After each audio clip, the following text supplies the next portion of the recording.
Hello दोस्तों, नमस्कार, good evening. आप सभी का बहुत बहुत स्वागत है। तो आज हम लोग देखेंगे दोस्तों टेस्ट नंबर आपका 16 और डीएलएड का। ठीक है, आज होगा डीएलएड का टेस्ट और इसमें हम लोग देखेंगे महत्वपूर्ण 75 प्रश्न। ठीक है, और ये आपका प्रधान शिक्षक 2024 की तैयारी चल रही है।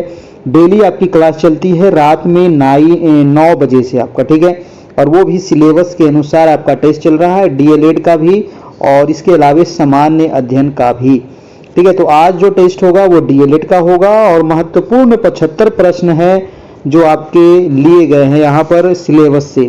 ठीक है, और आज जो टेस्ट हम लेके आए हैं इसमें 5 ऑप्शन के साथ दोस्तों आज यहाँ पर टेस्ट होगा आपका। ठीक है, क्योंकि बहुत सारे लोग का मांग था कि सर 5 ऑप्शन के साथ करवाइए, एग्जाम में 5 ऑप्शन पूछेगा।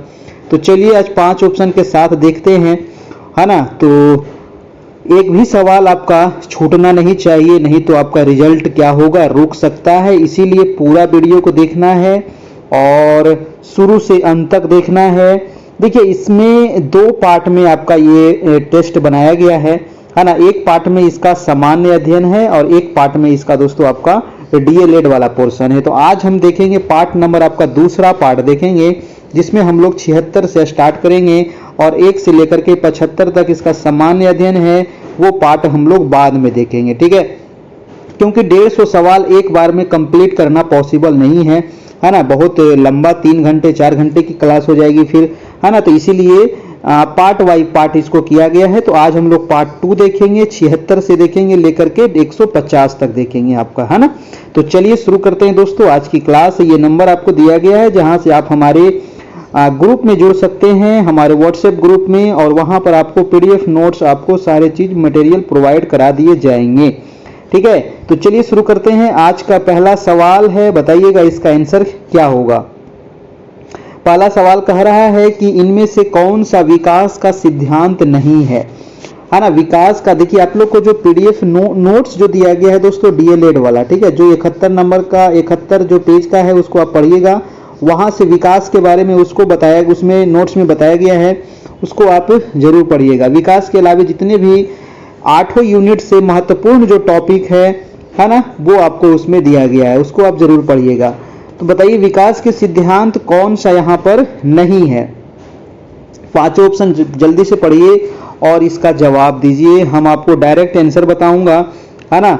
डायरेक्ट आंसर पे चलते हैं। आज का 76 नंबर सवाल है, पार्ट 2 चल रहा है। ठीक है, पार्ट 1 हम लोग बाद में देखेंगे, है ना। अभी आपका पार्ट 2 चल रहा है। पार्ट 1 में आपका सामान्य अध्ययन है जो आपका 1 से लेकर के 75 तक है। तो चलिए बताइए दोस्तों इसका आंसर कौन सा होगा। 76 का हो जाएगा कि विकास एक धारणीय और एक आयामी होता है। क्या ये ऑप्शन सही है? बिल्कुल दोस्तों, ये ऑप्शन गलत है ना। विकास जो होता है ना, एक धारणीय और एक आयामी नहीं होता है। इसके बारे में भी आपको बताऊंगा। इसके अलावा जो कह रहा है कि विकास ऊपर से नीचे और केंद्र से बाहर की ओर होता है, ये बिल्कुल सही है आपका बी नंबर ऑप्शन। विकास आनुवंशिकता और संपोषण से प्रभावित होता है, ये भी बिल्कुल सही है। विकास जो है सामाजिक सांस्कृतिक परिप्रेक्ष्य में होता है, ये भी आपका सही है। हमसे पूछ रहा था दोस्तों कि गलत नंबर ऑप्शन कौन है, तो गलत जो है आपका ऑप्शन नंबर ए है। ठीक है, ऑप्शन नंबर ए यहाँ आपका यहाँ गलत है ना। बाकी यहाँ पर तीनों ऑप्शन सही है, इसीलिए इसका आंसर हो जाएगा ए नंबर। फटाफट आप लोग अपना अपना कमेंट करते चलना है ना, कि क्या आपका सही है। और लास्ट में आप जरूर बताइएगा कि आपने कितना सही किया, है ना। 75 में कितना आपने सही किया, 50 किया या 60 किया या 70 किया या 50 किया। चलिए दूसरा नंबर सवाल देखिएगा।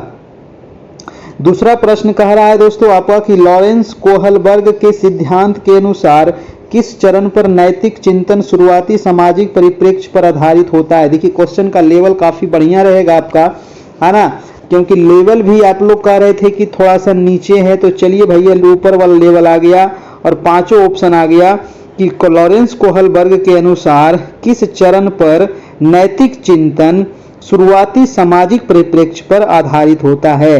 तो पूर्व पारंपरिक होता है या फिर पारंपरिक चरण पर या फिर उत्तर पारंपरिक या फिर दूरस्थ पारंपरिक। 77 का क्या होगा।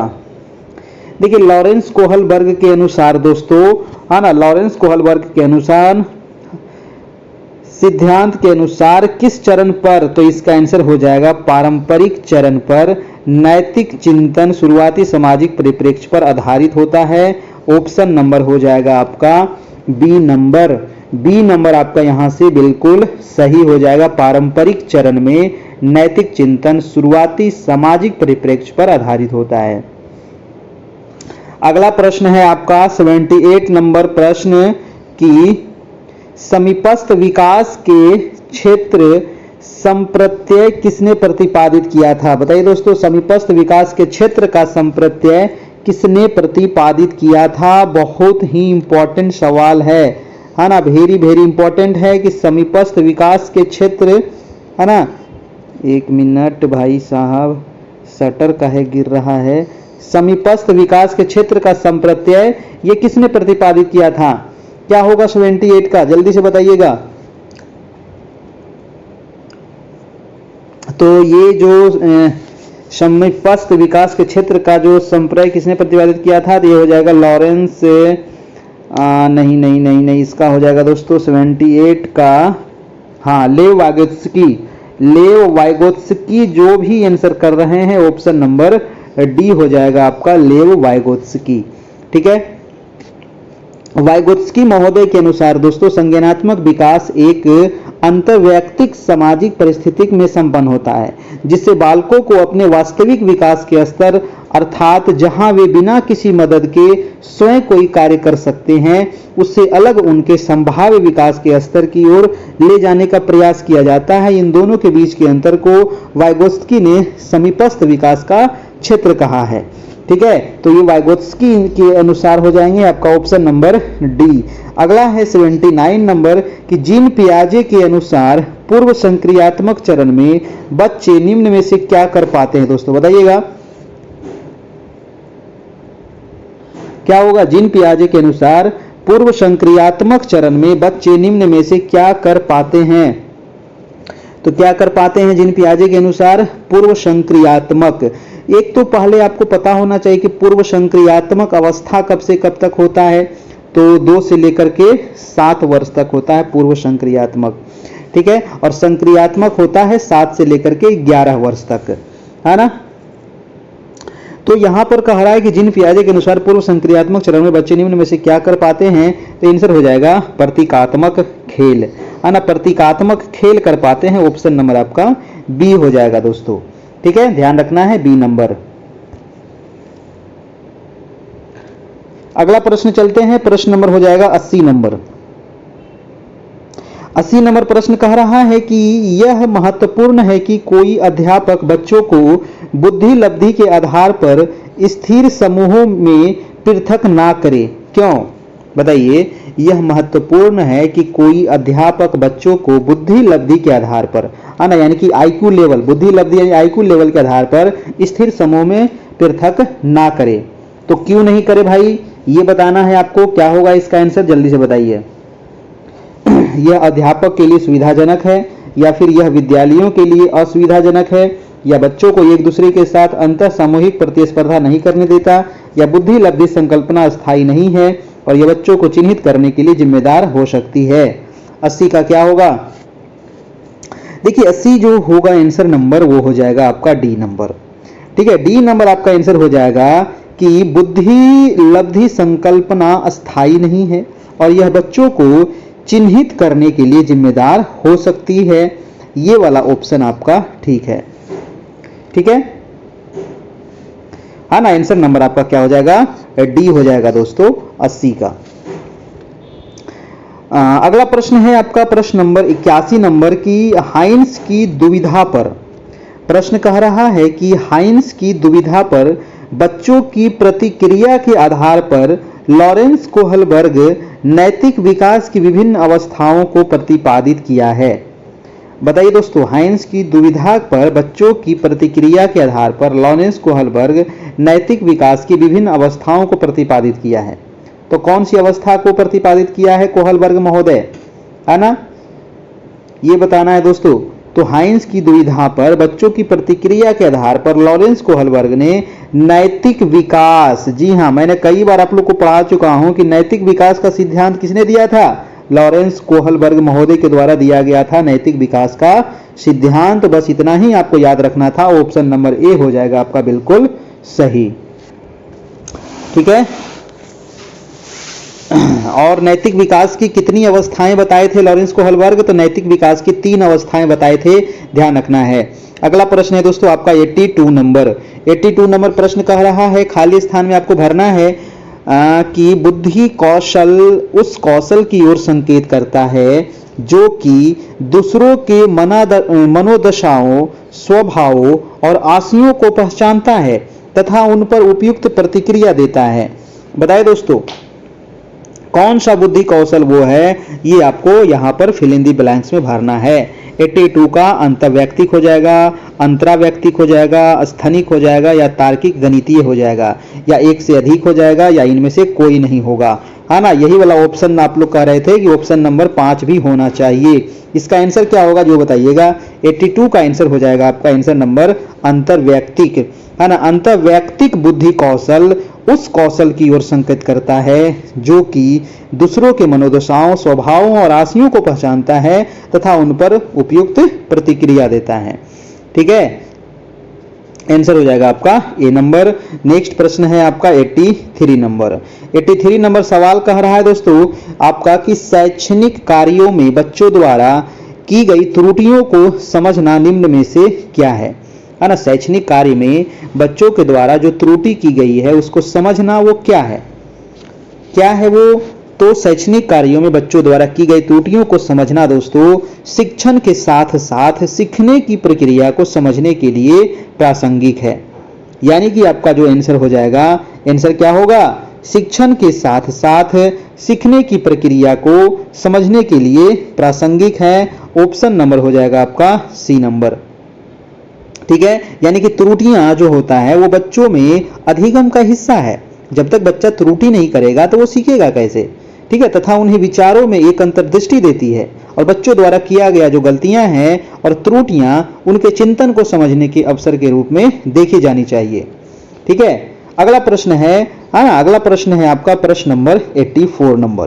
देखिए आपकी जो डेली टेस्ट चलती है दोस्तों रात में 9 बजे से चलती है, तो 9 बजे आपको बिल्कुल आ जाना है। इसके लिए आपको करना कुछ नहीं है, चैनल को सब्सक्राइब कर लेना है ताकि 9 बजे से आपको डेली नोटिफिकेशन मिल सके। प्रश्न है कि बाल विकास में आनुवंशिकता और परिवेश की भूमिका के संबंध में, क्वेश्चन को थोड़ा ध्यान से पढ़िएगा, एक बार 2 बार, क्योंकि जो पेडागोजी का होता है उसको समझना पड़ता है। तो बाल विकास में आनुवंशिकता और परिवेश की भूमिका के संबंध में कौन सा कथन दोस्तों यहां पर सही है? क्या होगा इसका आंसर?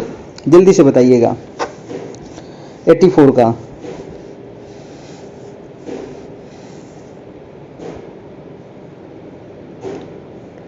देखिए दोस्तों बाल विकास में कह रहा है आनुवंशिकता और परिवेश, तो इसमें क्या होता है ना, तो विकास जो होता है वो विभिन्न क्षेत्रों में आनुवंशिकता और परिवेश के सापेक्ष प्रभाव अलग अलग होता है। ठीक है, यानी कि हम ऑप्शन को अगर देखें, ऑप्शन नंबर 1 कह रहा है कि परिवेश की भूमिका निश्चित होती है जबकि आनुवंशिकता के प्रभाव को बदला जा सकता है। ये आपका गलत है। आनुवंशिकता की भूमिका निश्चित होती है जबकि परिवेशीय न्यूनतम होता है, ये भी गलत है। डी नंबर ऑप्शन अगर आप देखिएगा तो विकास के विभिन्न क्षेत्रों में आनुवंशिकता और परिवेश के सापेक्ष प्रभाव अलग अलग होता है, तो डी नंबर ऑप्शन आपका क्या हो जाएगा? बिल्कुल सही हो जाएगा आपका, है ना। इसीलिए आपको डी के साथ यहां पर चलना चाहिए। ठीक है, यानी कि बालक का जो विकास होता है, इस बालक के विकास में विभिन्न प्रक्रियाएं इसमें शामिल होती है, जैसे बाह्य कारक होता है, आंतरिक कारक होता है ना, महत्वपूर्ण योगदान देता है बच्चे के विकास में। ठीक है, बालक के विकास को प्रभावित करने वाले भी बहुत सारे कारक होते हैं। ठीक है, जैसे सामाजिक कारक, आर्थिक कारक, है ना, बहुत सारे कारक है ना, या फिर आंतरिक कारक, बाह्य कारक। ठीक है, अगला प्रश्न है आपका 85 नंबर सवाल कह रहा है कि लॉरेंस कोहलबर्ग के अनुसार नैतिक विकास के कौन से स्तर पर बच्चा अच्छा लड़का अच्छी लड़की अभिविन्यास प्रदर्शित करता है? बताइए दोस्तों, लॉरेंस कोहलबर्ग नैतिक विकास का सिद्धांत याद रखिएगा किसने दिया है? लॉरेंस कोहलबर्ग के द्वारा दिया गया है नैतिक विकास का सिद्धांत, और उसी पर यह क्वेश्चन है कि अच्छा लड़का और अच्छा लड़की अभिविन्यास कौन सा प्रदर्शित कर रहा है? पूर्व पारंपरिक स्तर, परतंत्र नैतिकता स्तर, सहयोगी रूपी नैतिकता स्तर। 85 का क्या होगा? 85 का आपका आंसर हो जाएगा दोस्तों पारंपरिक स्तर, है ना, पारंपरिक स्तर। ऑप्शन नंबर आपका बी हो जाएगा। लॉरेंस कोहलबर्ग के अनुसार नैतिक विकास के पारंपरिक स्तर, ये देखिए क्वेश्चन आपका पीछे भी था, पारंपरिक स्तर पर जो बच्चा होता है वो अच्छा लड़का और अच्छी लड़की अभिविन्यास प्रदर्शित करता है। ठीक है, कोहलबर्ग ने दोस्तों नैतिक विकास की 3 स्तर बताए हैं, जैसे कि पूर्व परंपरागत स्तर, परंपरागत स्तर और उत्तर परंपरागत स्तर। ये 3 स्तर ये आपका है ना, पूर्व परंपरागत, परंपरागत और एक होता है उत्तर परंपरागत। ठीक है, ये तीनों स्तर आपको याद रखना है। नैतिक विकास का सिद्धांत है कोहलबर्ग का। अगला प्रश्न है आपका 86 नंबर। 86 नंबर कह रहा है कि इनमें से कौन सी उप अवस्था लॉरेंस कोहलबर्ग के नैतिक विकास की पारंपरिक अवस्था के अंतर्गत आती है दोस्तों, है ना, वो कौन सी उप अवस्था है जो लॉरेंस कोहलबर्ग के नैतिक विकास के पारंपरिक अवस्था के अंतर्गत आती है? क्या हो जाएगा 86 का? 86 का आंसर क्या होगा? तो 86 का आंसर हो जाएगा कि यह उप अवस्था जो लॉरेंस कोहलबर्ग के नैतिक विकास की पारंपरिक अवस्था के अंतर्गत आती है वो हो जाएगा आपका सामाजिक सरोकार और आत्मबोध, है ना, सामाजिक सरोकार और आत्मबोध हो जाएगा आपका।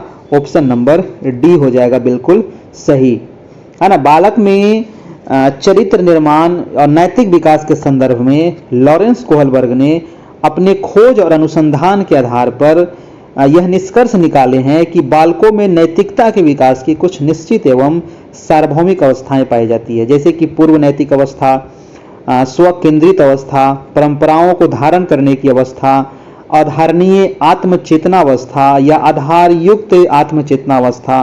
ठीक है, अगला प्रश्न है आपका 87 नंबर और काफी इंपॉर्टेंट सवाल है दोस्तों, याद रखिएगा। प्रयत्न और भूल विधि, प्रयत्न और भूल का सिद्धांत मैंने कई बार बता चुका हूं।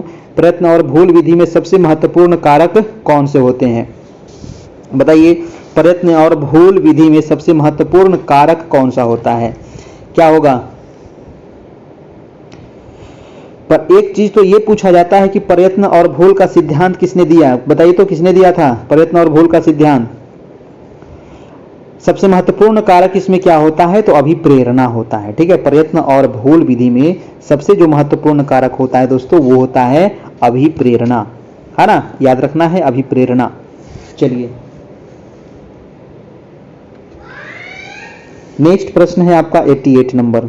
88 नंबर सवाल कह रहा है कि जो संबंध स्किनर का चूहों से है ना, स्किनर महोदय जो प्रयोग किए थे वो चूहा पर और थॉर्नडाइक का बिल्लियों से था, वही संबंध कोहलर का किससे था? हाँ, कितना बढ़िया प्रश्न है, बहुत इंपॉर्टेंट सवाल है ना। स्किनर महोदय किस पर अपना शोध किए थे? तो चूहा पर किए थे, जबकि थॉर्नडाइक किस पर किए थे? बिल्ली पर किए थे। तो कोहलर महोदय किस पर शोध किए थे दोस्तों?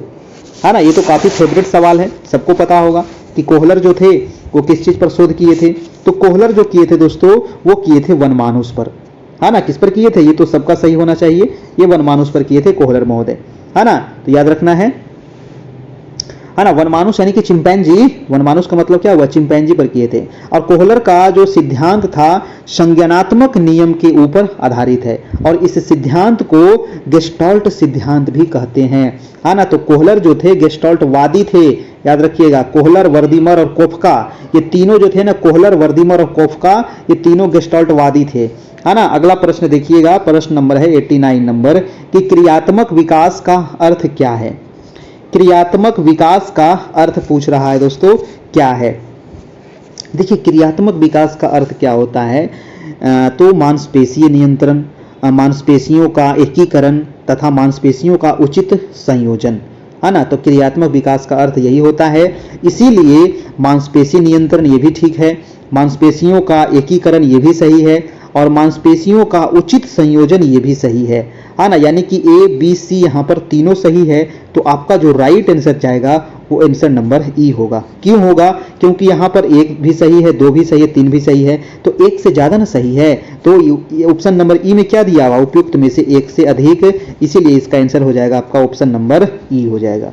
ठीक है, तो इस प्रकार के सवाल भी ऐसे ज्यादा नहीं रहेगा, आप मान के चलिए कि 150 सवाल आपको पूछेगा ना एग्जाम में, उसमें मैक्सिमम जो दोस्तों रहेगा वो 10 सवाल ऐसे रहेंगे जिसका आंसर नंबर ई होगा, है ना। 10 से ज्यादा सवाल ऐसा नहीं होगा, है ना। ऐसे अब संख्या थोड़ा सा बढ़ा दिया है, पहले कम पूछता था लेकिन अब थोड़ा सा ऑप्शन ई वाला भी ज्यादा देने लगा है, बीपीएससी में भी ऐसा किया था।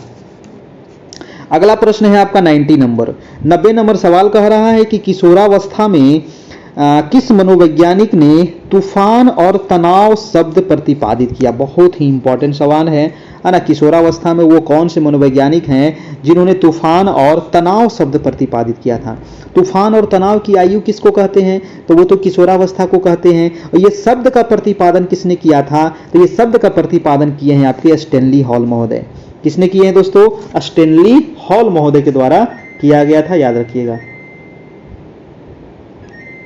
ठीक है, चलिए नेक्स्ट प्रश्न देखते हैं। अगला प्रश्न है आपका 91 नंबर। 91 कह रहा है कि बालक के समाजीकरण के विद्यालय का यह पक्ष विशेष प्रभावी होता है।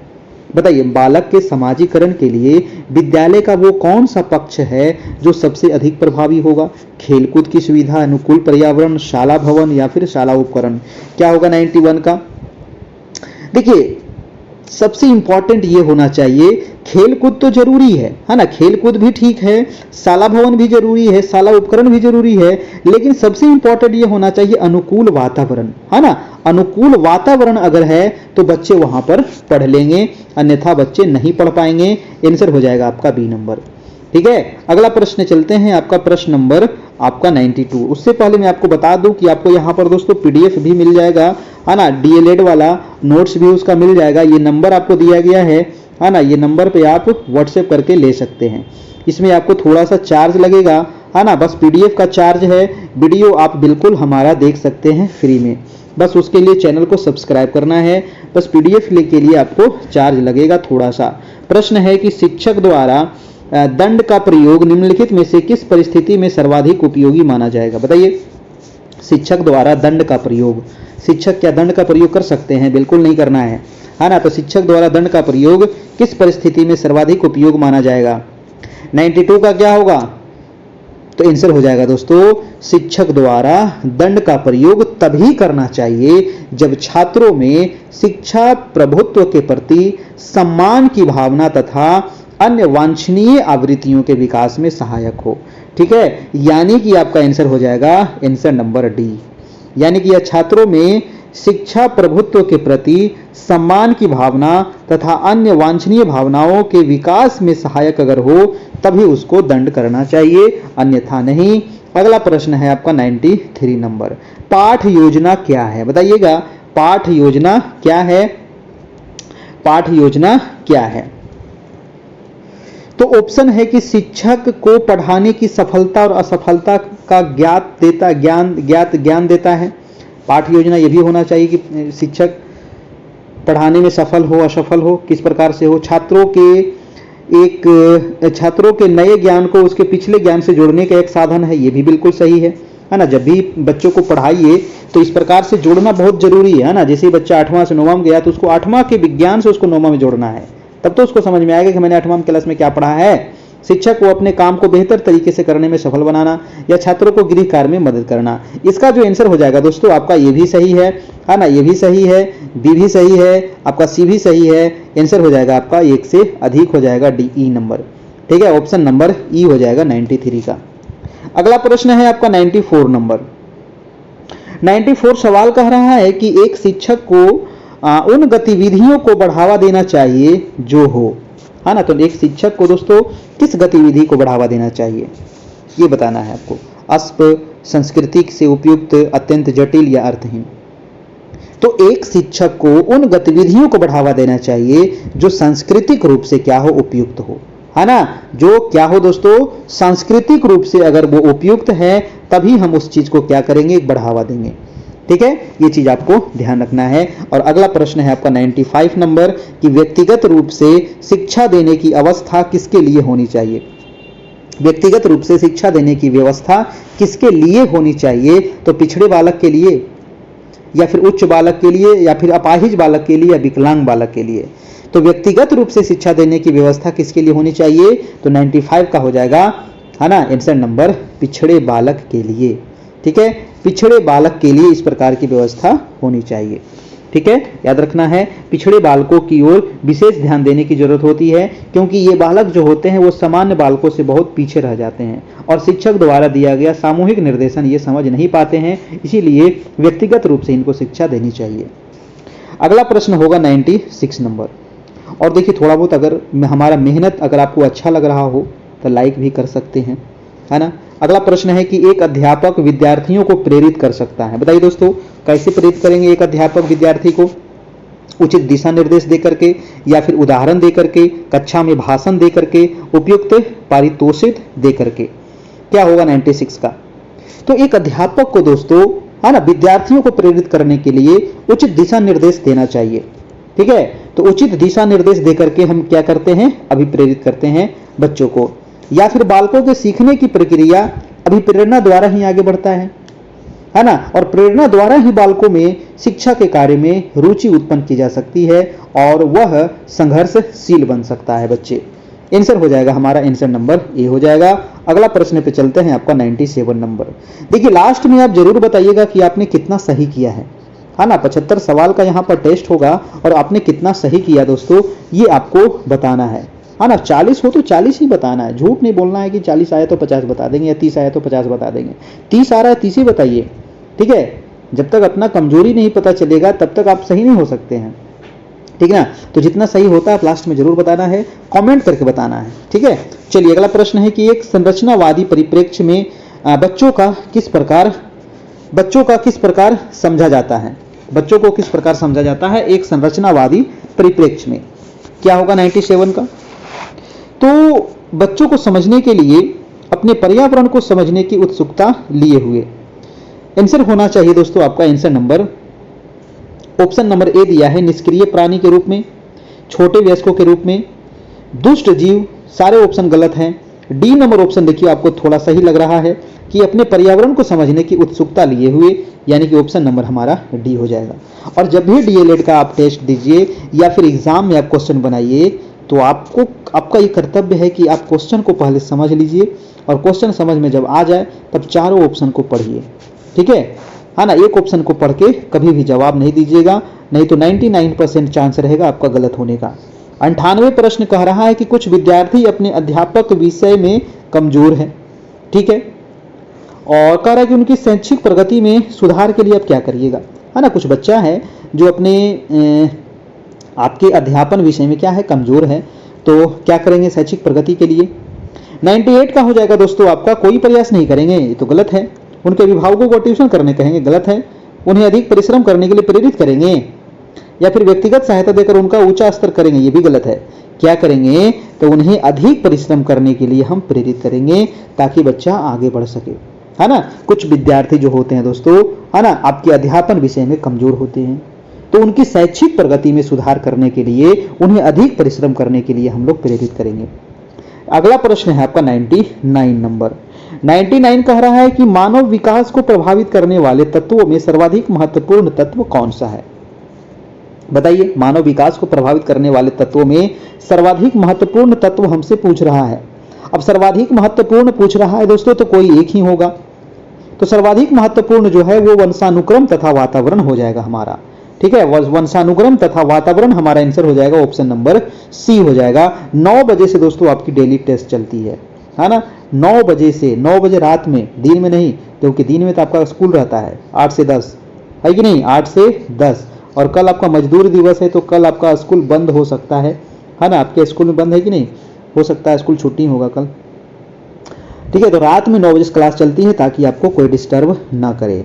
इसका आंसर हो जाएगा वंशानुक्रम तथा वातावरण। अगला प्रश्न चलते हैं, 100 नंबर सवाल। 100 नंबर कह रहा है कि अच्छा थोड़ा सा ये गड़बड़ दिख रहा है, मैं आपको बता दूं, निम्न में से कौन भारतीय विद्यालयों में आईसीटी को लागू करने में सबसे मुख्य चुनौती है? तो आईसीटी को लागू करने में दोस्तों सबसे मुख्य चुनौती क्या है? ऑप्शन है तकनीकी की तत्परता की कमी, बिल्कुल ठीक है। आईसीटी पहल का खराब क्रियान्वयन, भाषाई भाषा, या फिर विद्यालय में नई प्रौद्योगिकी की कमी, या फिर एक से अधिक। तो इसका आंसर जो हो जाएगा वो एक से अधिक हो जाएगा, यानी कि इनमें से जो ऑप्शन दिया गया है ये भारतीय विद्यालय में आईसीटी को लागू करने में ये सारी चुनौतियां हैं। चुनौती हमसे कह रहा था दोस्तों कि आईसीटी को लागू करने में क्या क्या चुनौती है, ये सभी चुनौती आता है इसमें। अगला प्रश्न है कि सीखने की सरलतम विधि निम्न में से कौन सी है? बताइएगा। सीखने की दोस्तों सबसे सरलतम विधि पूछ रहा है, कौन सी है? अनुकरण है, प्रयत्न और भूल है, अंतर्दृष्टि है, अनुबंधन है? 101 का क्या होगा? देखिए सीखने की सरल विधि जो है इसमें वो हो जाएगा आपका अनुकरण विधि। ठीक है, सीखने की सरल विधि में अनुकरण विधि हो जाएगा दोस्तों, आपका ऑप्शन नंबर ए हो जाएगा। अनुकरण द्वारा सीखने की प्रक्रिया जो होता है ना, ये शैशवावस्था से ही शुरू हो जाती है। शैशवावस्था मतलब जब बच्चा जन्म लेता है उसी समय से ही, है ना, अनुकरण के द्वारा, है ना, यानी कि देख करके, ठीक है, एक दूसरे को समझ करके, देख करके। तो ये जो विधि है वो सबसे सरल विधि है ना। बच्चा देखते हो ना, छोटा बच्चा होता है, एक दूसरे को देख करके कॉपी करने लगता है, आप जो करिएगा वो भी करने लगेगा। तो ये होता है अनुकरण विधि। ठीक है, तो अनुकरण द्वारा सीखने की जो प्रक्रिया होती है वो शैशवावस्था से ही प्रारंभ हो जाती है। तरह निरीक्षण करके सीखना, बच्चे जिस वस्तु का निरीक्षण करते हैं उसके बारे में जल्दी सीख जाते हैं और अस्थायी रूप से सीखते हैं। ठीक है, आंसर हो जाएगा ए नंबर। अगला प्रश्न है आपका 102 नंबर। 102 कह रहा है कि आकलन का उद्देश्य क्या है? आकलन का उद्देश्य क्या होता है? आकलन, तो आकलन का उद्देश्य क्या होता है दोस्तों? जल्दी से ऑप्शन पढ़िए और जवाब दीजिए। आकलन देखिए वह प्रक्रिया है जिसके द्वारा हमें यह ज्ञात होता है कि बच्चा अधिगम को किस स्तर तक सीखा है या फिर किस स्तर तक अधिगम को ग्रहण करने में समर्थ है। ठीक है, आकलन जो होता है वो बालक के अधिगम का मूल्यांकन करता है ना, कि बालक अधिगम मतलब क्या होता है? सीखना, है ना। तो बालक कितना सीखा है उसी का तो हम लोग आकलन करते हैं, और अधिगम में हुई कठिनाई को आकलन के द्वारा ही पता लगाया जा सकता है ना, कि बच्चों को जो हम सिखा रहे थे और तो सीखा कि नहीं सीखा, जब तक आकलन नहीं करेंगे तो पता कैसे चलेगा। ठीक है, तो आकलन का जो उद्देश्य होता है वो अधिगम पर विश्वसनीय प्रतिपुष्टि देना। आंसर हो जाएगा आपका सी नंबर। आंसर हो जाएगा आपका सी नंबर। अगला प्रश्न चलते हैं, प्रश्न नंबर है 103 नंबर।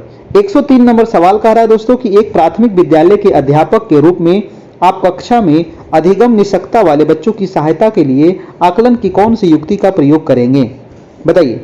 प्राथमिक विद्यालय के अध्यापक के रूप में आप हैं और आप कक्षा में दोस्तों अधिगम निषक्तता वाले बच्चों की क्या करना है? सहायता के लिए आकलन की कौन सी युक्ति का आप प्रयोग करेंगे? 103 का क्या होगा? 103 का आंसर क्या होगा जल्दी से बताइएगा। देखिए अधिगम निषक्तता की बात कर रहा है ना, तो अधिगम निषक्तता वाले बच्चों को दोस्तों अधिक से अधिक परिपक्ष पत्र को हल करने का मौका देना चाहिए, जिससे कि वे शुद्ध वर्तनी, उचित लिखावट, शब्दों की सार्थकता को धीरे धीरे सीख ले। आंसर हमारा जो यहां पर निकल के आएगा वो हो जाएगा answer number C number. C number option कह रहा है कि प्रदत्त कार्यों में मूल्यांकन में वर्तनी की महत्व नहीं देते हैं। सी नंबर आपका आंसर यहां से हो जाएगा। अगला प्रश्न है प्रश्न नंबर 104 नंबर। 104 कह रहा है कि निम्न में से कौन सी बच्चों के समाजीकरण की प्राथमिक संस्थाएं हैं? बताइए। बच्चों कौन से जो ऑप्शन है वो बच्चों के समाजीकरण की प्राथमिक संस्थाएं कौन सी है? प्राथमिक संस्था क्या होता है? प्राथमिक मतलब सबसे पहला, है ना। तो पहला क्या होगा भाई? जब बच्चा जन्म लिया। बताइए दोस्तों, प्राथमिक संस्था कौन सा होगा? कौन सी बच्चों के समाजीकरण की प्राथमिक संस्थाएं हैं? तो प्राथमिक संस्थाएं हमारा सबसे जो पहला होता है वो परिवार होता है, और परिवार के अलावे हमारे पास पड़ोस होता है। ठीक है, उसके बाद ही बच्चा घर से निकलता है और स्कूल जाता है ना, और परिवार के पास जाता है। तो सबसे जो इंपॉर्टेंट हमारा है वो परिवार है, और पास पड़ोस ये हमारा प्राथमिक संस्थाएं हैं। ठीक है, अगला प्रश्न चलते हैं। प्रश्न नंबर है आपका 105 नंबर कि छात्रों द्वारा किए गए परियोजना कार्य का मूल्यांकन किस प्रकार के मूल्यांकन के अंतर्गत आता है? परियोजना कार्य का मूल्यांकन दोस्तों किस प्रकार के मूल्यांकन में आएगा? योगात्मक, रचनात्मक, गुणात्मक, मात्रात्मक। 105 का क्या हो जाएगा? तो छात्रों द्वारा किए गए परियोजना कार्य का मूल्यांकन जो होता है वो रचनात्मक मूल्यांकन के अंतर्गत आता है, यानी कि हमारा आंसर हो जाएगा रचनात्मक, ऑप्शन नंबर बी हो जाएगा। ठीक है, नेक्स्ट प्रश्न है आपका प्रश्न नंबर 106 नंबर। 106 नंबर कह रहा है दोस्तों कि समावेशी शिक्षा से क्या अभिप्राय है? मैंने कई बार आप लोग को पढ़ा चुका हूं सब्जेक्टिव, ऑब्जेक्टिव, समावेशी शिक्षा के बारे में। समावेशी का मतलब एक ही चीज समझ लीजिए, समान शिक्षा, है ना। समावेशी शिक्षा से अभिप्राय क्या होता है दोस्तों? देखिए समावेशी शिक्षा के अंतर्गत क्या आएगा, तो जो मंद बुद्धि, शारीरिक रूप से दिव्यांग छात्र छात्राओं के उनकी बुद्धि के आधार पर शिक्षा प्रदान करने का प्रयास किया जाता है। समावेशी शिक्षा के कारण जो अक्षम बालक है वो सामान्य बालकों के साथ एक ही कक्षा में बैठ करके शिक्षा ग्रहण करता है। इसमें बाधित बालकों को कुछ अधिक सहायता प्रदान करने की कोशिश की जाती है।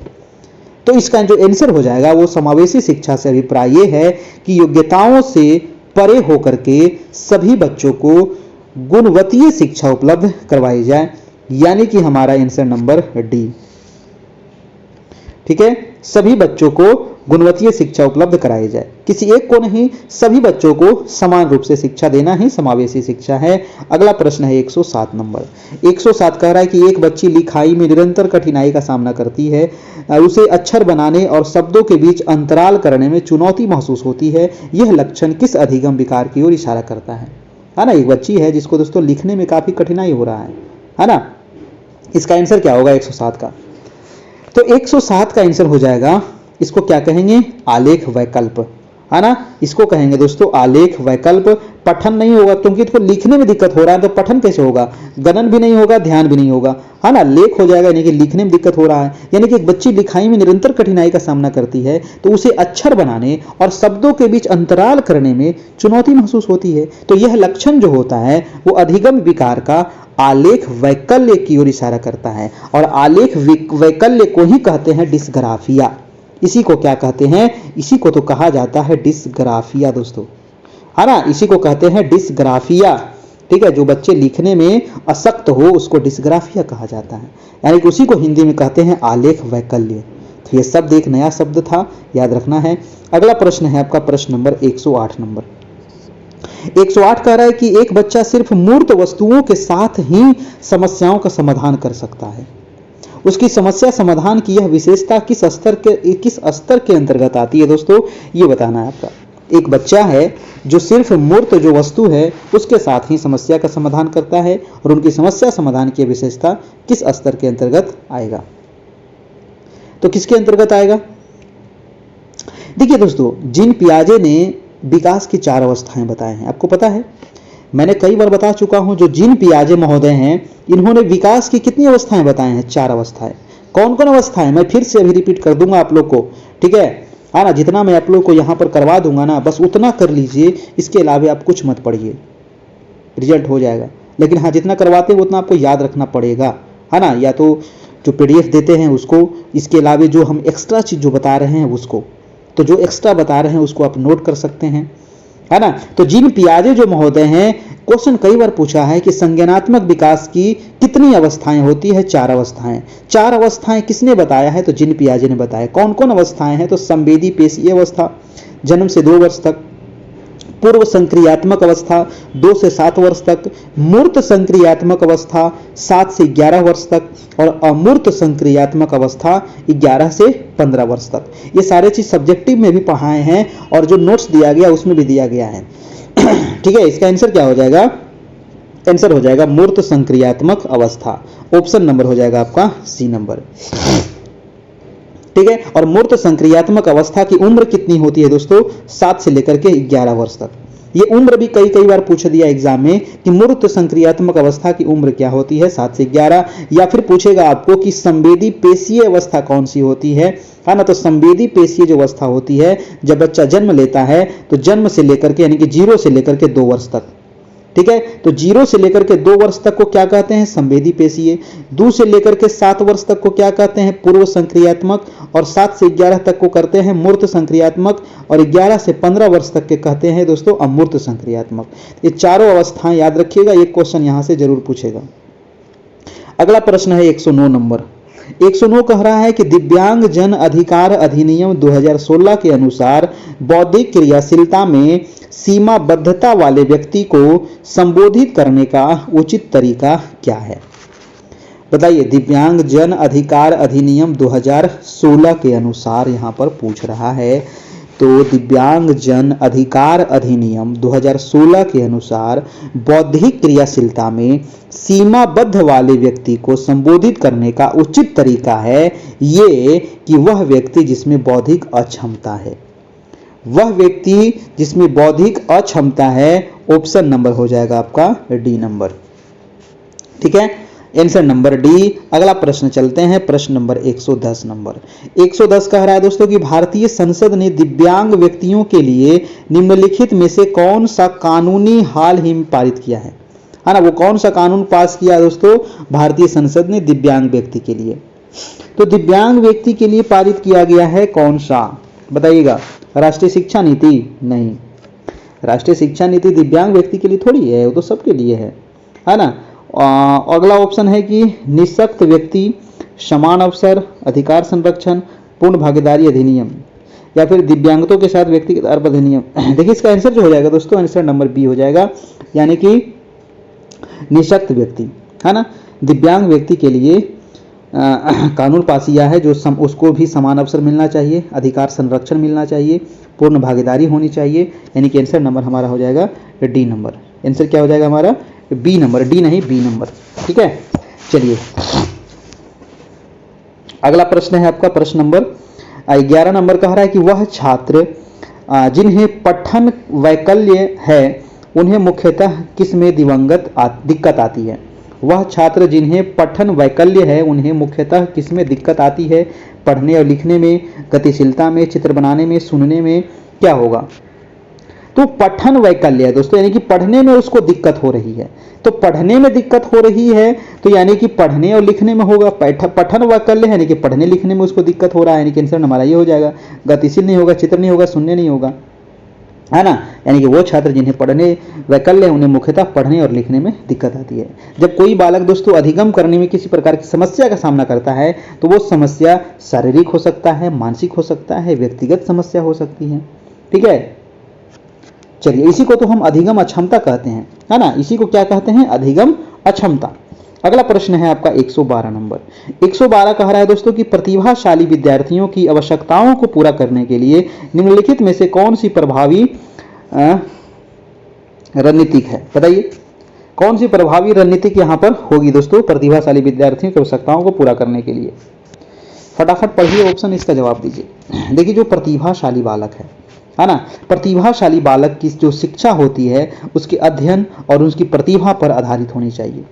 दूसरे शब्दों में हम कह सकते हैं कि उनकी विशेष शिक्षा प्रतिभाशाली केंद्रित होनी चाहिए। अगर उनका प्रतिभा के अनुसार अगर उनको पढ़ाई नहीं मिल पाता है तो उनका प्रतिभा क्या हो जाएगा? व्यर्थ चला जाएगा, ठीक है। तो जो प्रतिभाशाली विद्यार्थी हैं उनकी आवश्यकता को पूरा करने के लिए सबसे उपयुक्त जो रणनीति है दोस्तों, उन्हें चुनौतीपूर्ण और उच्च क्रम के कार्य सौंपना चाहिए, ठीक है। उन्हें चुनौतीपूर्ण और उच्च क्रम के कार्य सौंपना चाहिए। ऑप्शन नंबर हो जाएगा आपका बी नंबर। अगला प्रश्न है प्रश्न नंबर आपका 13 नंबर। 13 नंबर सवाल कह रहा है कि विविध शिक्षण आवश्यकताओं वाले विद्यार्थियों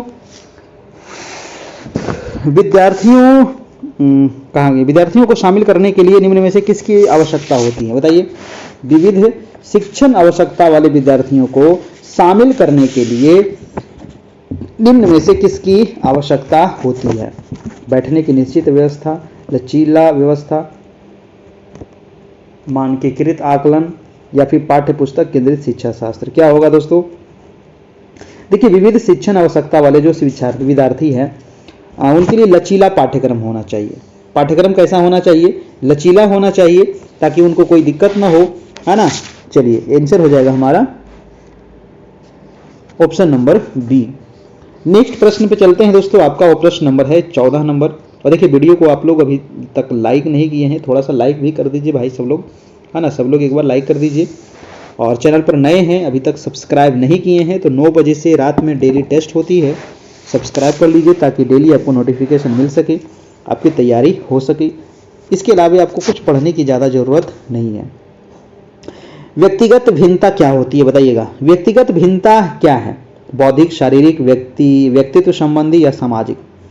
व्यक्तिगत भिन्नता जो है वो बौद्धिक भी है, शारीरिक भी है और व्यक्ति संबंधी भी है दोस्तों। यानी कि हमारा जो आंसर हो जाएगा वो एक से अधिक यहाँ पर सही है कि नहीं? तो आंसर हो जाएगा हमारा ई नंबर, है ना। आंसर हो जाएगा हमारा व्यक्तिगत भिन्नता बौद्धिक भी होता है, शारीरिक भी होता है, व्यक्तिगत संबंधी भी होता है कि नहीं? ये सभी चीज आपका सही है तो आंसर हो जाएगा हमारा ऑप्शन नंबर ई हो जाएगा। अगला प्रश्न है कि क्लासिकी अनुबंधन का सिद्धांत, वाह वाह वाह, कितना मस्त सवाल है, कितना बार पढ़ा चुके हैं, है ना। क्लासिकी अनुबंधन का सिद्धांत किसने दिया है?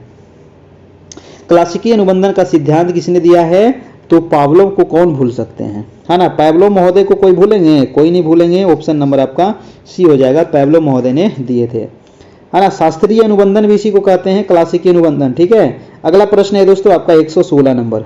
116 कह रहा है कि खाली स्थान को यहाँ पर आप भर दीजिए। कह रहा है कि किसके अतिरिक्त निम्नलिखित सभी सीखने के रूप में आकलन को बढ़ावा देता है। देखिए इस प्रकार के जो सवाल होता है ना, खाली स्थान भरने वाला, बहुत पेचीदा सवाल होता है ना। चारों ऑप्शन को पढ़िए, भर भर के देखिए यहाँ पर क्या आएगा, है कि नहीं। तो 116 का जो आंसर हो जाएगा वो क्या होगा? आकलन को बढ़ावा देता है ना। किसके अतिरिक्त, किसके अतिरिक्त पूछ रहा है?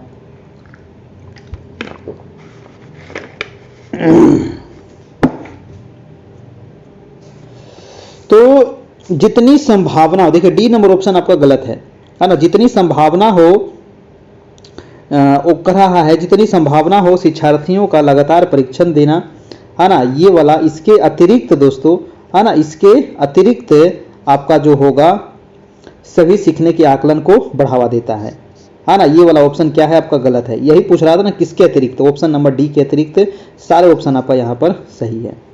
अगला प्रश्न है कि बच्चों का मूल्यांकन होना चाहिए। कैसे होना चाहिए बच्चों का मूल्यांकन? तो बोर्ड परीक्षा द्वारा, या सतत और व्यापक मूल्यांकन, या गृह परीक्षा द्वारा, लिखित और मौखिक मूल्यांकन। देखिए एकदम आंसर क्या कर रहा है, इसमें झलक रहा है, आंसर झलकना चाहिए। तो बच्चों का मूल्यांकन होना चाहिए सतत और व्यापक। सतत मतलब हमेशा होनी चाहिए, है ना। ऐसा नहीं कि साल में एक बार मूल्यांकन हो, ऐसा नहीं है, हमेशा मूल्यांकन बच्चे का होना चाहिए। ऑप्शन हो जाएगा आपका सतत और व्यापक मूल्यांकन, ऑप्शन नंबर बी। अगला प्रश्न है आपका प्रश्न नंबर 18 नंबर। 18 प्रश्न कह रहा है दोस्तों कि कुछ ज्ञात तथ्य से अज्ञात तक पहुंचने की क्या प्रक्रिया है? ज्ञात से कहां पहुंचना है? अज्ञात की ओर पहुंचना है। तो प्रक्रिया कौन सी है? देखिए कुछ ज्ञात तथ्य से अज्ञात तक पहुंचने की प्रक्रिया अनुमान कहलाता है। क्या कहलाता है? अनुमान करना कहलाता है। ऑप्शन नंबर डी हो जाएगा। और अगला प्रश्न है आपका 19 नंबर। 19 नंबर सवाल कह रहा है कि प्राथमिक विद्यालय के बच्चों को पढ़ाने के लिए लेव वाइगोत्स्की ने कौन सी तकनीक सुझाई है?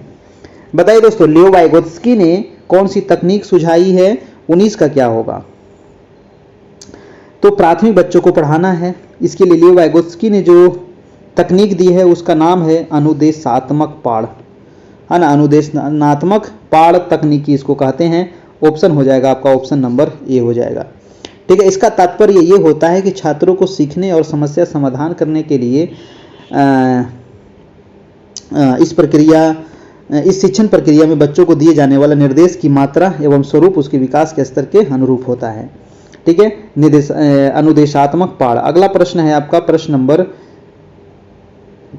है दोस्तों आपका 120 नंबर। 120 कह रहा है दोस्तों कि प्रतिभावान बालकों की पहचान किस प्रकार कैसे करेंगे? बहुत बढ़िया प्रश्न है। तो प्रतिभावान बालकों की पहचान हम बुद्धि परीक्षण के द्वारा करेंगे, या फिर अभिरुचि परीक्षण के द्वारा करेंगे, चेहरा देख करके करेंगे? नहीं, चेहरा देख करके नहीं कर सकते हैं, उपलब्धि परीक्षण के द्वारा। यानी कि ए भी सही है, बी भी सही है, सी भी सही है, यानी कि हमारा जो आंसर है वो ऑप्शन नंबर ई हो जाएगा। एक से अधिक यहाँ पर सही है कि नहीं? इसी प्रकार का आपको ऑप्शन नंबर ई चुनना पड़ेगा। अगला प्रश्न है 121 नंबर कि उस मनोवैज्ञानिक का नाम बताइए जिसने सृजनात्मकता के क्षेत्र में कार्य किया है। सृजनात्मकता के क्षेत्र में किसने कार्य किया है दोस्तों? सृजनात्मकता के क्षेत्र में वो प्रसिद्ध मनोवैज्ञानिक है टॉरेंस। कौन है? टॉरेंस है प्रसिद्ध मनोवैज्ञानिक जिन्होंने सृजनात्मकता के क्षेत्र में कार्य किया है। ऑप्शन हो जाएगा बी नंबर, टॉरेंस महोदय। नेक्स्ट प्रश्न है आपका 22 नंबर। 22 कह रहा है दोस्तों कि आदत निर्माण के नियम कौन सा नहीं है? आदत निर्माण के नियम कौन सा नहीं है? क्या होगा? पुरस्कार और दंड, संकल्प की दृढ़ता, क्रियाशीलता या अभ्यास। देखिए आदत निर्माण के जो नियम नहीं है वो आंसर हो जाएगा ए नंबर, पुरस्कार और दंड। ये दोस्तों आदत निर्माण के नियम नहीं में आते हैं, ठीक है। अगला प्रश्न है आपका कि अच्छे शिक्षकों का निर्माण करने के लिए प्रशिक्षण संस्थान में किस नेतृत्व दृष्टिकोण होना चाहिए? किस नेतृत्व के दृष्टिकोण का होना चाहिए दोस्तों अच्छे शिक्षकों का निर्माण करने के लिए? क्या होगा 123 का? विशेषता उन्मुख, परिवर्तनकारी, करिश्माई होगा? नहीं। सांस्कृतिक उन्मुख नहीं होगा। अच्छे शिक्षकों का निर्माण करने के लिए प्रशिक्षण संस्थान में किस नेतृत्व दृष्टिकोण होना चाहिए? तो आंसर होना चाहिए परिवर्तनकारी नेतृत्व, है ना, परिवर्तनकारी दृष्टिकोण होना चाहिए। ठीक है, ऑप्शन नंबर हो जाएगा 23 का बी नंबर। अगला प्रश्न है आपका 24 नंबर। 24 नंबर सवाल कह रहा है कि निम्नलिखित में से कौन सा उपकरण दृष्टिबाधित बच्चों के लिए ICI में सबसे अच्छा उपयोग है? ICT में होगा तो ICT में सबसे अच्छा जो उपयोग यहां पर हो जाएगा तो 124 का हो जाएगा text to speech. Option number A हो जाएगा आपका टेक्स्ट टू स्पीच। नेक्स्ट प्रश्न है 125 नंबर की एक सफल दल प्रमुख अपने टीम के सदस्यों से श्रोता होने की उम्मीद करता है। बताइए एक सफल दल प्रमुख जो है अपने टीम के सदस्यों से श्रोता होने की उम्मीद करता है तो सक्रिय करेगा, निष्क्रिय थोड़ी करेगा, निष्क्रिय नहीं करेगा, सीमांत भी नहीं करेगा, प्रशंसात्मक नहीं करेगा, सक्रिय उम्मीद करेगा दोस्तों। ऑप्शन नंबर ए हो जाएगा आपका। ठीक है, सक्रिय उम्मीद करेगा।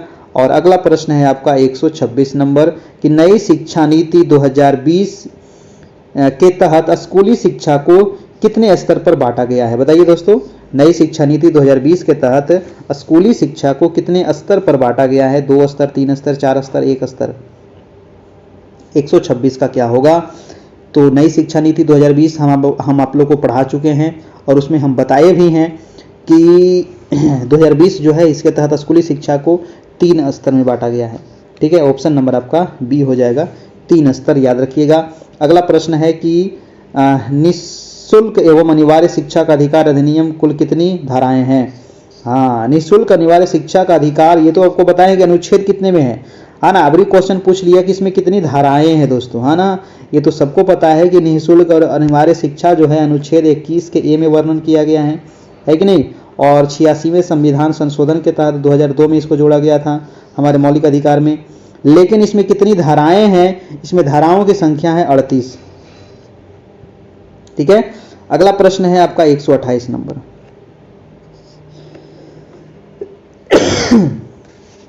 128 कह रहा है कि राष्ट्रीय शिक्षा नीति 2020 प्रस्तावित करती है कि शिक्षा होनी चाहिए।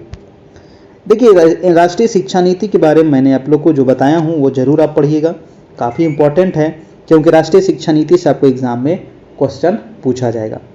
तो राष्ट्रीय शिक्षा नीति 2020 प्रस्तावित करती है कि क्या करती है, शिक्षा कैसी होनी चाहिए?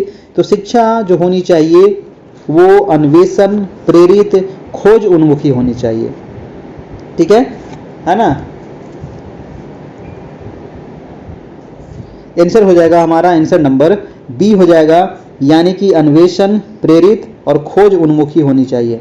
ठीक है, ऑप्शन नंबर आपका बी हो जाएगा आंसर नंबर आपका। वेधन थोड़ी होगा आपका, पाठ्य पुस्तक और शिक्षा केंद्रित भी नहीं होगा। आंसर नंबर आपका बी हो जाएगा 28 का 2020 के अनुसार। अगला है 129 नंबर। 129 कह रहा है कि बच्चों द्वारा अधिगम प्रक्रिया के दौरान की जाने वाली त्रुटियां किस ओर संकेत करती है? दोस्तों, बच्चों द्वारा अधिगम प्रक्रिया के दौरान की जाने वाली जो त्रुटियां हैं वो किस ओर संकेत करती हैं, है ना। तो अधिगम प्रक्रिया के समय बच्चे बहुत प्रकार की गलती करते हैं, त्रुटि करते हैं, तो वो त्रुटियां किस ओर संकेत करती है ये क्वेश्चन कह रहा है। आंसर हो जाएगा कि बच्चों और वयस्कों के चिंतन में गुणात्मक विभिन्नता या अधिक वेधन अभ्यास। इसका जो आंसर हो जाएगा, मैं डायरेक्ट आंसर बता देता हूं, आपका आंसर नंबर सी हो जाएगा। आंसर क्या हो जाएगा? आंसर नंबर दोस्तों आपका सी हो जाएगा, बच्चों और वयस्कों के चिंतन में गुणात्मक भिन्नता। ठीक है, यानी कि बच्चों की त्रुटियां उनके सीखने की प्रक्रिया का ही अंग होता है दोस्तों। ठीक है, बच्चे अगर त्रुटि कर रहे हैं तो इसका मतलब वो सीखने का प्रयास कर रहे हैं, है ना। जब तक बच्चा त्रुटि नहीं करेगा तो सीखेगा कैसे, है कि नहीं। बच्चा जब तक गिरेगा नहीं तब तक वो चलेगा कैसे, वो चीज़ है, हाँ ना। आंसर हो जाएगा सी नंबर। अगला प्रश्न है आपका 130 नंबर। 130 नंबर कह रहा है कि राष्ट्रीय शिक्षा नीति 2020 के अनुसार अधिगम कैसा होना चाहिए, है ना। देखिए, राष्ट्रीय शिक्षा नीति 2020 को आपको क्या करना है, एकदम रट जाना है, चाट जाना है, छोड़ना नहीं है एक भी सवाल, राष्ट्रीय शिक्षा नीति के बारे में हम इसके पहले भी वीडियो में बताए थे और फिर भी इसके बारे में पढ़ाए थे, नोट्स में भी हम दिए हैं। राष्ट्रीय शिक्षा नीति से मान के चलिए कि 2 से 3 क्वेश्चन रहेगा आपको, ठीक है। तो राष्ट्रीय शिक्षा नीति 2020 के अनुसार अधिगम कैसा होना चाहिए, तो अधिगम जो होना चाहिए वो होना चाहिए प्रयोगात्मक, है ना, प्रयोगात्मक होना चाहिए दोस्तों, प्रयोगात्मक होना चाहिए, बाल केंद्रित होनी चाहिए। तो बाल केंद्रित ऑप्शन में नहीं है, आंसर हो जाएगा हमारा प्रयोगात्मक। अगला प्रश्न है 131 नंबर कि एक प्रगतिशील कक्षा में क्या होनी चाहिए, प्रगतिशील कक्षा कैसे चलेगा। तो एक प्रगतिशील कक्षा में दोस्तों विद्यार्थी अध्ययन में सक्रिय भूमिका निभाते हैं, ठीक है। प्रगतिशील कक्षा है तो विद्यार्थी क्या करेंगे, अध्ययन में सक्रिय भूमिका निभाएंगे, ठीक है। वो पाठ पुस्तक केंद्रित नहीं होता है, योगात्मक भी नहीं होता है, अध्ययन दंड तो होगा ही नहीं। ऑप्शन नंबर आपका सी हो जाएगा, ठीक है। तो चारों ऑप्शन पढ़ के आप छाटिएगा, है ना। अगला प्रश्न है 132 नंबर, राष्ट्रीय शिक्षा नीति 2020 का केंद्र बिंदु क्या है ना। देखिए अगर आप हमारा सभी टेस्ट अगर आप दे लेते हैं तो फिर आपको नोट्स पढ़ने की जरूरत ही नहीं पड़ेगी, सही बात यही है, ठीक है। अगर जितना मैं टेस्ट करवाऊंगा लगभग यहाँ पर दोस्तों आपका आज तो चल रहा है 16 टेस्ट ना, 16 में लगभग 8 गो अभी 8-9 डीएलएड का टेस्ट हो गया होगा और 6-7 आपका लगभग समान अध्ययन का टेस्ट होगा। तो जितना मैंने टेस्ट करवा दूंगा बस आप टेस्ट तो दे लीजिए, तो टेस्ट को आप रिपीट कर लीजिए, है ना, वीडियो को देख लीजिए, उसके अलावा जो पीडीएफ देंगे उसको आप टेस्ट के रूप में दे लीजिए, फिर देखिए आप कहाँ रहते हैं और दूसरे के अपेक्षा, है ना, जो लोग तैयारी कर रहे हैं और आप जो तैयारी कर रहे हैं बहुत अंतर होगा। अगला प्रश्न देखिएगा 32 नंबर, राष्ट्रीय शिक्षा नीति 2020 का केंद्र बिंदु क्या है। तो इसका केंद्र बिंदु क्या है दोस्तों, इसका केंद्र बिंदु हो जाएगा आपका ऑप्शन नंबर बहुविषयकता और समग्र शिक्षा, ऑप्शन नंबर बी नंबर। राष्ट्रीय शिक्षा नीति 2020 का केंद्र बिंदु जो है बहुविषयकता और समग्र शिक्षा है दोस्तों, ऑप्शन हो जाएगा आपका बी नंबर। यानी कि 2020 के अनुसार मुख्य रूप से राज्य सरकार के द्वारा जहां तक संभव हो राज्य में बोली जाने वाली सभी भाषाओं में शिक्षा दिए जाने की सिफारिश की गई है। यानी कि बहुविषयकता यानी कि बहुत सारे जो भी आपके जिला है यानी कि जो आपकी मातृभाषा है उसमें शिक्षा देनी चाहिए, है ना। इसी पर थोड़ा सा जोर दिया गया है आपको राष्ट्रीय शिक्षा नीति 2020 में। अगला प्रश्न कह रहा है कि राष्ट्रीय पाठ्यचर्या रूपरेखा 2005 के अनुसार, देखिए अब राष्ट्रीय पाठ्यचर्या 2005 आ गया, एनसीएफ 2005 वेरी इंपॉर्टेंट है दोस्तों, एनसीएफ, है ना, एनसीएफ रट जाना है। एनसीएफ क्वेश्चन आपका फिक्स है कि 2 से 3 सवाल आपको एनसीएफ से रहेगा।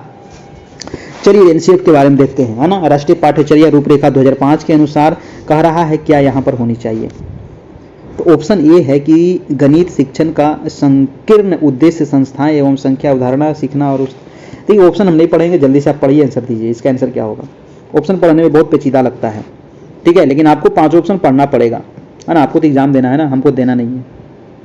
इसका आंसर क्या होगा, इसका आंसर जो हो जाएगा दोस्तों वो 133 का आंसर नंबर सी हो जाएगा, यानी कि गणित शिक्षण का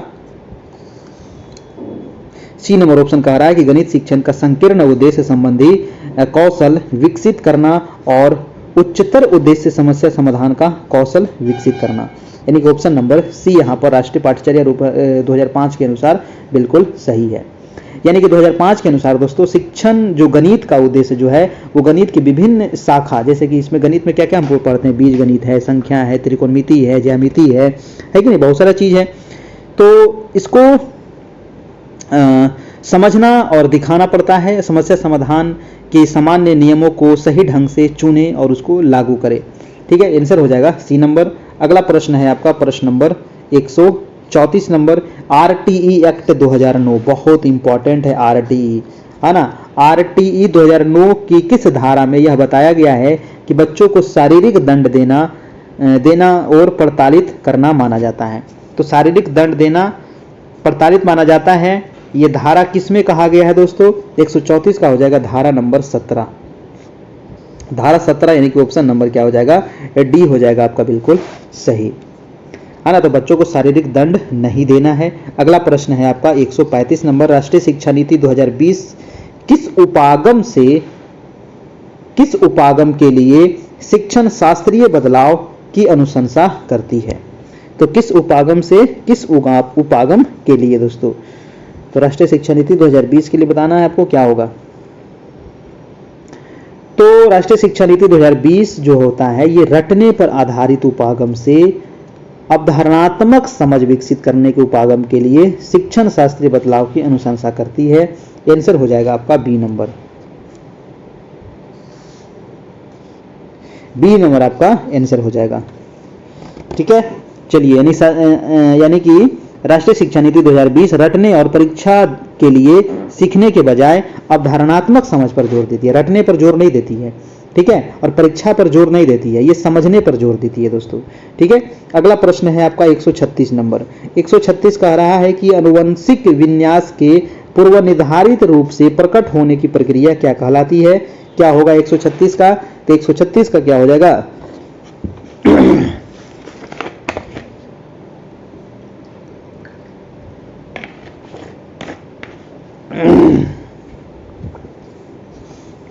136 का हो जाएगा परिपक्वता, है ना, परिपक्वता हो जाएगा दोस्तों।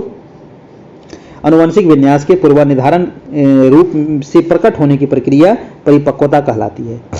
ठीक है, चलिए अगला प्रश्न है आपका 137 नंबर। प्रश्न काफी बड़ा है, कह रहा है कि संज्ञानात्मक विकास के किस चरण में बच्चे जो होते हैं एक दूसरे के साथ खेल संबंधी विचार साझा करते हैं और इस समझ को किस संकेत की ओर दर्शाते हैं, सुदृढ़ करते हैं, लेकिन संरक्षण करने में अक्षम होते हैं? बताइएगा। क्वेश्चन को एक बार और पढ़िएगा। संज्ञानात्मक विकास के किस चरण में पूछ रहा है? बच्चे जो होते हैं एक दूसरे के साथ खेल संबंधी विचार साझा करते हैं और इस समझ को की संकेत वस्तुओं को दर्शाते हैं, सुदृढ़ करते हैं, लेकिन संरक्षण करने में असक्षम होते हैं। क्या होगा आंसर? क्या होगा आंसर? तो आंसर जो हो जाएगा दोस्तों, वो कौन सी अवस्था है, वो कौन सी चरण है, ये पूछ रहा था, है ना। किस चरण में पूछ रहा है? यानी संवेदी पेशीय। संवेदी पेशीय कब से कब तक होता है? 0 से 2, है ना। और पूर्व संक्रियात्मक 2 से लेके 7 तक, मूर्त सक्रियात्मक 7 से लेके 11 तक, है ना। और एक होता है अमूर्त संक्रियात्मक 11 से लेके 15 तक। इसका जो आंसर हो जाएगा वो हो जाएगा आपका आंसर नंबर पूर्व संक्रियात्मक। ठीक है, पूर्व संक्रियात्मक अवस्था में यानी कि 2 से 7 साल की अवस्था में ये सारे चीज होता है दोस्तों। ठीक है, चलिए और अगला प्रश्न है आपका 138 नंबर की शीर्षगामी सिद्धांत। प्रश्न है कि शीर्षगामी सिद्धांत विकास के किस क्षेत्र पर लागू होता है? क्या होगा? शीर्षगामी सिद्धांत विकास के किस क्षेत्र पर लागू होता है? तो आंसर हो जाएगा आपका गामक विकास पर लागू होता है। ठीक है, ऑप्शन नंबर ए हो जाएगा आपका गामक विकास पर लागू होता है। और नेक्स्ट प्रश्न है आपका 139 की बुद्धि क्या है? बताइएगा बुद्धि क्या है दोस्तों, ये बताना है आपको। अरे भाई साहब कहाँ चल गए? हाँ, ये बताना है बुद्धि क्या है। बताइए बुद्धि क्या है? व्यवहार है, समायोजन है, तर्क है या खुशी है? बुद्धि क्या है? 139 का हो जाएगा आपका जो बुद्धि है यही तो समायोजन है। ठीक है, ये क्या है? समायोजन है। बुद्धि का मनोवैज्ञानिक अर्थ ही क्या होता है दोस्तों? समायोजन करना होता है। ठीक है, समायोजन क्षमता होता है। किसी भी व्यक्ति के वास्तविक परीक्षण जो होता है तनावपूर्ण एवं दुख भरी परिस्थितियों में होता है। ऐसी स्थिति में सही निर्णय ही क्या होता है? समायोजन है, जिसे समाज बुद्धि विवेक की संज्ञा देता है ना। इसी को तो समायोजन कहते हैं। अगला प्रश्न है 140 नंबर कि छात्रों की स्वाध्याय में रुचि जागृत करने के लिए शिक्षक क्या करते हैं? बताइए छात्रों की स्वाध्याय में रुचि जागृत करने के लिए आपको क्या करना पड़ेगा? तो क्या करिएगा आपको करना पड़ेगा कि भिन्न भिन्न स्तर की पत्रिकाओं को पुस्तकालय में आपको रखना पड़ेगा। आपका जो लाइब्रेरी है ना, तो भिन्न भिन्न स्तर की पत्रिकाओं को आपको पुस्तकालय में रखेंगे, तभी बच्चे में रुचि जागृत होगी, है ना। स्वयं अध्ययन में, है ना, स्वाध्याय की बात कर रहा है ना। बच्चे में स्वयं अध्ययन की भावना कैसे जागृत होगी, रुचि कैसे जागृत होगी? तो भिन्न भिन्न पत्रिकाओं की पुस्तक आप रखिएगा तभी। अगला प्रश्न है 141 नंबर, छात्रों के समय का सदुपयोग करने के लिए आप शिक्षक के रूप में क्या करेंगे? बताइए दोस्तों, समय का सदुपयोग करना है तो आपको क्या करना चाहिए, ये पूछ रहा है। क्या करिएगा? तो छात्रों के समय का सदुपयोग करने के लिए एक शिक्षक के रूप में स्वयं समय का उपयोग छात्र के सामने करेंगे। अब छात्र के सामने आप नींद मारिएगा तो छात्र समय का उपयोग करेगा नहीं, है ना। आप पहले छात्र समय का उपयोग करिए, तब ना छात्र को लगेगा कि समय कितना मूल्यवान चीज है। दोस्तों, समय से बढ़ के दुनिया में कुछ नहीं है। अगर समय से आप सही से काम नहीं किए तो कुछ नहीं हो पाएगा। अगला प्रश्न है, प्रश्न नंबर आपका 142 नंबर 142 नंबर प्रश्न कह रहा है कि समीपस्थ विकास के क्षेत्र किसने दिया है। बहुत बढ़िया प्रश्न है ये। क्वेश्चन मैंने कई बार बता चुका हूं। समीपस्थ विकास का सिद्धांत किसने प्रतिपादित किया है। तो समीपस्थ विकास का सिद्धांत जो प्रतिपादित किया है, कौन बताएगा। लेव वाइगोत्स्की। हाथ उठा दीजिए। लेव वाइगोत्स्की। आंसर हो जाएगा ऑप्शन नंबर डी होगा, है ना, लेव वाइगोत्स्की। ठीक है, समीपस्थ विकास के क्षेत्र का संप्रत्यय लेव वाइगोत्स्की ने प्रतिपादित किया था। अगला प्रश्न चलते हैं, 143 नंबर कह रहा है कि समस्या निवारण विधि के जनक कौन है। बहुत इंपॉर्टेंट सवाल है। समस्या निवारण विधि के जनक, समस्या निवारण विधि के जनक जो है दोस्तों वो है जॉन डीवी। कौन है। जॉन डीवी हैं। ऑप्शन हो जाएगा ए नंबर। ठीक है, जॉन डीवी हैं। इन्होंने दोस्तों समस्या किस प्रकार हल करेंगे, इसमें हल करने के लिए किन किन चरणों का इस्तेमाल किया जाएगा, ये सभी चीज बताया गया है। अगला प्रश्न है 144 नंबर 144 कह रहा है कि विद्यालय की अपनी आधारभूत संरचना में शामिल होता है। तो विद्यालय की आधारभूत संरचना में क्या शामिल होता है। बिजली पानी, भवन संचार, सड़क शौचालय, संपन्न कक्षा कक्ष। तो ये सारे चीज होते हैं विद्यालय में, है कि नहीं। अगर बिजली पानी नहीं रहेगा तो बच्चे पिएंगे क्या, है ना, पढ़ेंगे कैसे। भवन भी होना चाहिए, संचार भी होना चाहिए, सड़क आने जाने की व्यवस्था होनी चाहिए, है ना। यानी आंसर हो जाएगा हमारा एक से अधिक यहाँ पर सही है। ऑप्शन नंबर ई हो जाएगा। ठीक है, अगला प्रश्न है आपका प्रश्न नंबर 45। फटाफट जवाब दीजिए। 5+ प्रश्न और बचा है। भागना नहीं है। भागिएगा कब तक भागिएगा, है ना। किसके लिए भागिएगा, खुद के लिए भाग जाइएगा ना। तो पूरा देखिए, शुरू से अंत तक देखिएगा, तभी कुछ हो पाएगा। ठीक है, कम से कम यहाँ पर 75 सवाल है ना। आपको यहाँ पर अगर 40 प्रश्न भी आप सही कर देते हैं दोस्तों, क्योंकि क्वेश्चन का लेवल काफ़ी अच्छा है, तो बहुत आप समझिए कि पेडागोजी आपका काफ़ी अच्छा है, काफ़ी पकड़ है। अगर आप 40 भी सही कर देते हैं तो 35 भी सही कर देते हैं तो समझिए कि बहुत अच्छा पकड़ है, क्योंकि क्वेश्चन का लेवल काफ़ी अच्छा है। ठीक ना। चलिए, तो ये प्रयास करने से होगा, डेली आपको टेस्ट देने से होगा, आपको डेली क्वेश्चन बनाने से होगा, है ना। प्रश्न है कि कक्षा के अंदर अध्यापन अधिगम के महत्वपूर्ण भौतिक कारणों में शामिल होता है। बताइए, कक्षा के अंदर अध्यापन अधिगम के महत्वपूर्ण भौतिक कारकों में क्या शामिल होता है। क्या क्या शामिल रहेगा। कक्षा की बनावट रहेगा, कक्षा का समूह वातावरण रहेगा, बैठने की व्यवस्था होगी, अधिगम सामग्री होगा। यानी कि यहाँ भी जो आंसर होगा हमारा एक से अधिक बिल्कुल सही है ना। अगला प्रश्न चलिएगा, प्रश्न नंबर आपका 46 नंबर कह रहा है कि बाल अधिकारों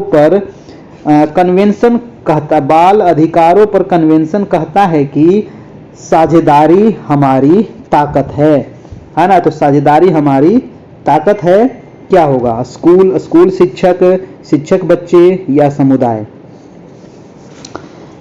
बाल अधिकारों पर कन्वेंशन बच्चों के अधिकारों को बढ़ावा देने और उनकी रक्षा करने में साझेदारी और सहयोग के महत्व पर जोर देता है। दोस्तों, आंसर इसका जो हो जाएगा वो एक से अधिक इसका आंसर होगा। ठीक है, उपयुक्त सभी आपका यहाँ पर सही है। स्कूल भी है, स्कूल शिक्षक भी है, शिक्षक बच्चे भी है, समुदाय भी है, यानी कि आंसर हो जाएगा आपका एक से अधिक, है ना, ऑप्शन नंबर ई। नेक्स्ट प्रश्न है आपका 47 नंबर कह रहा है कि जीन पियाजे के संज्ञानात्मक विकास का सिद्धांत, याद रखिएगा, है ना, कि संज्ञानात्मक विकास का सिद्धांत किसने दिया। जीन पियाजे ने। इनके अनुसार मूर्त संक्रियात्मक चरण में बालक निम्न में से क्या कर पाने के योग्य होता है। मूर्त संक्रियात्मक का उम्र मैंने क्या बताया था, 7 से लेकर के 11 वर्ष तक मूर्त संक्रियात्मक। तो 7 से लेकर 11 वर्ष तक के जो बच्चे होते हैं वो क्या कर सकते हैं, बताइए। आपके घर में बच्चा है ना। परिकल्पना आधारित निगमनात्मक तार्किक चिंतन, अमूर्त चिंतन या फिर प्रतिज्ञाप्ति चिंतन। तो आंसर हो जाएगा परिवर्तन। आंसर जो हो जाएगा वो परिवर्तन हो जाएगा, ऑप्शन नंबर ए हो जाएगा। यानी कि मूर्त संक्रियात्मक अवस्था जो है 7 से 11 या फिर कभी कभी दोस्तों 12 वर्ष भी दे देता है, आप घबराइएगा नहीं, 7 से 11 या 7 से 12 होता है, ठीक है, इतना तक माना जाता है। और इस अवस्था में जो बालक होता है ना, वो वस्तुओं को देख करके छोटा बड़ा बता देता है कि कौन सा वस्तु छोटा है, कौन सा वस्तु बड़ा है। आप घर में टेस्ट करिएगा, ठीक है। परंतु यदि शाब्दिक रूप से कोई समस्या दी जाए तो वह नहीं बता पाता है, ठीक है, लेकिन बड़ा छोटा वो अंतर कर लेता है, ठीक है। इस अवस्था में जो बच्चों में परिवर्तन या फिर गुण प्रदर्शित करने लगते हैं, बहुत सारा गुण प्रदर्शन भी बच्चे करने लगते हैं, बच्चों में क्रमबद्धता तथा तर्क संगत भी बच्चे मतलब करने लगते हैं इस अवस्था में, ठीक है। अब बच्चा जैसे बताने लगेगा कि 3 × 3 कितना होता है ना, ये बच्चा बताने लगता है, या फिर 9 में भागा देंगे 3 से, मतलब जोड़ घटा गुना भागा मतलब सीख जाता है, कहने का मतलब ये हुआ है ना। लंबाई चौड़ाई भार ये सब बच्चे समझने लगता है, ठीक है। अगला प्रश्न देखिएगा 148 नंबर। 148 कह रहा है कि खिलौने के रूप में गुड़िया मिलने पर रोमन की प्रतिक्रिया थी। खिलौने के रूप में गुड़िया मिलने पर रोमन की प्रतिक्रिया थी कि मुझे यह खिलौना पसंद नहीं है क्योंकि लड़के गुड़िया से नहीं खेलते। यह किसका उदाहरण है? जेंडर प्रासंगिकता का है, जेंडर भेदभाव का है, जेंडर रूढ़िवादिता का है, जेंडर स्थिरता का है। तो ये जो आपका उदाहरण है दोस्तों, ये उदाहरण हो जाएगा जेंडर रूढ़िवादिता, इसको कहा जाता है ना, ये जेंडर रूढ़िवादिता है, ठीक है।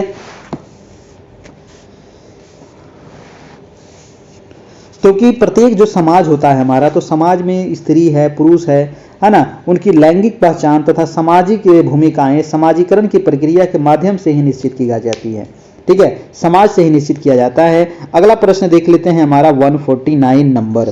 कह रहा है कि विकास की किस अवस्था में बच्चे कल्पनाशीलता वाले खेल में सक्रिय रूप से भाग लेते हैं? दोस्तों वो कौन सी अवस्था है कि कल्पनाशीलता वाले खेल में सक्रिय रूप से भाग लेते हैं? वो कौन सी अवस्था पूछ रहा है? शैशवावस्था, प्रारंभिक बाल्यावस्था, मध्यावस्था, क्या होगा? तो ये अवस्था आपको पता है कि नहीं? देखिए मैं एक बार को आपको बता दूं कि विकास की बहुत सारी अवस्थाएं होती है, जैसे कि एक तो प्रसूति काल होता है, पूर्व प्रसूति काल, यानी कि जब बच्चा माँ के गर्भ में है, ठीक है, तो पूर्व प्रसूति काल को कहा जाता है 0 से लेकर के जन्म तक, है ना, जब बच्चा माँ के गर्भ में है उस समय से बच्चा जब जन्म लिया है। एक होता है दोस्तों शैशवावस्था। शैशवावस्था होता है जन्म से लेकर के 2 वर्ष तक को। एक होता है बाल्यावस्था। बाल्यावस्था जो होता है वो 2 से 12 तक होता है ना। किशोरावस्था होता है 12 से 18 होता है। युवावस्था होता है 18 से 25-30 हो जाता है। प्रौढ़ावस्था फिर 30 से लेकर 60 तक होता है। वृद्धावस्था फिर 60 से मृत्यु तक होता है, ठीक है। तो बहुत सारी अवस्थाएं होती है। इसका आंसर क्या हो जाएगा? इसका आंसर हो जाएगा आपका प्रारंभिक बाल्यावस्था, ठीक है, प्रारंभिक बाल्यावस्था। अगला प्रश्न है दोस्तों और आज का लास्ट प्रश्न है। देखिए अंत भला तो सब भला होनी चाहिए, तो लास्ट प्रश्न है, आप लोग भी बढ़िया से जवाब दीजिएगा कि अध्ययन की प्रक्रिया जहां तक संभव हो आनंददायक होनी चाहिए और श्रम साध्य नहीं होनी चाहिए। ये किसके शब्द हैं? हाँ, ये शब्द पूछ रहा है दोस्तों, ये कथन किसका है कि जो अध्ययन की प्रक्रिया है ना, जो पढ़ाई की प्रक्रिया है, वो क्या हो, जहां तक संभव हो सके आनंददायक होनी चाहिए, उबाऊ नहीं होनी चाहिए, है ना, और श्रम साध्य नहीं होनी चाहिए। इसका जो आंसर हो जाएगा, ये कथन है, वो कथन है हमारे राष्ट्रपिता महात्मा गांधी का, है ना, ये कथन है हमारे राष्ट्रपिता महात्मा गांधी का है। ऑप्शन हो जाएगा आपका ऑप्शन नंबर ए हो जाएगा, ठीक है, ऑप्शन नंबर ए। और आज का रहा ये लास्ट प्रश्न। और आप लोग को क्या करना है, जाते जाते वीडियो को लाइक कर देना है और चैनल पर नए हैं तो सब्सक्राइब भी कर लीजिएगा, है ना। अभी देखिए नया बैच ये शुरू ही हुआ है, अभी 10-15 क्लास हुआ है मात्र इसमें, और इसमें जितना भी क्लास हुआ है वो आपको मिल जाएगा। अगर आप इसमें जुड़ना चाहते हैं तो डेली आपका 9 बजे से 9 PM से क्लास होती है। सामान्य अध्ययन के अलावे आपका DLED का, है ना, और जो नए टीचर हमारे यहाँ अगर जुड़ना चाह रहे हैं तो उनको मात्र दोस्तों 399 का पे करना पड़ेगा। और जो पुराने शिक्षक पहले से जुड़े हुए हैं अगर नए बैच में जुड़ना चाहते हैं तो मात्र उनको 201 रुपया पे करना पड़ेगा। कैसे पे करना है तो आपको पता ही है, ये नंबर हमारा दिया गया है 7857824310, है ना, ये हमारा व्हाट्सएप नंबर है और यही फ़ोन पे, गूगल पे, पेटीएम, अमेजन पे सारा है। आप इसके माध्यम से पेमेंट कर सकते हैं और पेमेंट करने के बाद आप स्क्रीनशॉट जरूर ले लीजिएगा और हमें व्हाट्सएप कर दीजिएगा दोस्तों इसी नंबर पर, ताकि हमें आपको ग्रुप में जोड़ सकूं, आपको पीछे वाला मटेरियल आपको मैं भेज सकूं, ताकि आप उसका तैयारी कर सकें। ठीक है, थैंक यू, धन्यवाद। आज के लिए इतना ही।